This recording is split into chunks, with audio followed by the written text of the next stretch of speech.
네, 비수도권 지역에서도 연일 100명대 신규 감염자가 나오는 등 확산세가 꺾이지 않고 있습니다. 특히 학교와 교회 등을 고리로 새로운 집단 감염이 계속돼 우려가 커지고 있는데요. 정지훈 기자가 보도합니다. 대구에서 같은 교회 신도 등 수십 명이 코로나19에 집단 감염됐습니다. 어제 목사 등 3명의 확진자가 발생한 데 이어 오늘 오전 신규 확진자 25명이 추가로 확인됐습니다. 찬양 연습과 식사 등 교회 내 소모임이 확산 원인이었습니다. 식사 모임도 안 하고 안 했다. 이랬는데 그 단속이 있고 이틀 후에 또 이런 일이 있어서 저희들은 참 아쉽게 생각합니다. 대구시는 감염 확산을 막기 위해 연말 종교 행사에 대한 사회적 거리두기 적용 단계 상향을 검토 중입니다. 제주에서도 최근 교회 관련 감염으로 5명이 확진됐고 140여 명이 자가격리 중입니다. 아직은 방역 관리가 가능한 수준이지만 집단 감염으로 이어지진 않을까 당국은 상황을 예의주시하고 있습니다.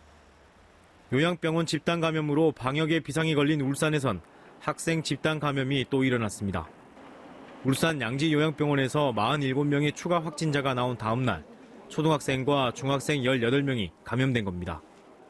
지역사회 감염 확산이 현실화되자 불안감이 커지고 있습니다. 교육당국은 오는 14일부터 한 주 동안 지역의 모든 학교의 등교를 중지하고 원격 수업 전환을 결정했습니다. 강원에서도 춘천과 강릉을 중심으로 학생 감염이 확산하고 있습니다. 춘천 중학생 확진자를 시작으로 같은 학원 학생과 학원 관계자가 연이어 감염됐습니다. 강릉에선 지역 문화원 기타 강습을 연결 고리로 지금까지 9명이 확진됐습니다. 강릉시는 확진자 중 1명이 사우나를 이용한 사실이 확인되는 등 지역사회 확산 우려에 따라 다음 주 목요일까지 사회적 거리두기를 2.5단계로 상향했습니다. 부산에선 예식장 공연 댄스 동아리와 요양병원 집단 감염으로 31명의 신규 확진자가 나왔습니다. 다만 지난주와 비교해 지역 감염 환자 증가폭은 둔화되고 있습니다. 언제든지 지역사회 감염이 폭발적으로 늘어날 수 있는 위험성을 갖고 있고 또 집단 감염이 있기 때문에 지금 단지 산술적인 수치로만 감염의 어떤 경향을 파악하기는 좀 어려운 점이 있습니다.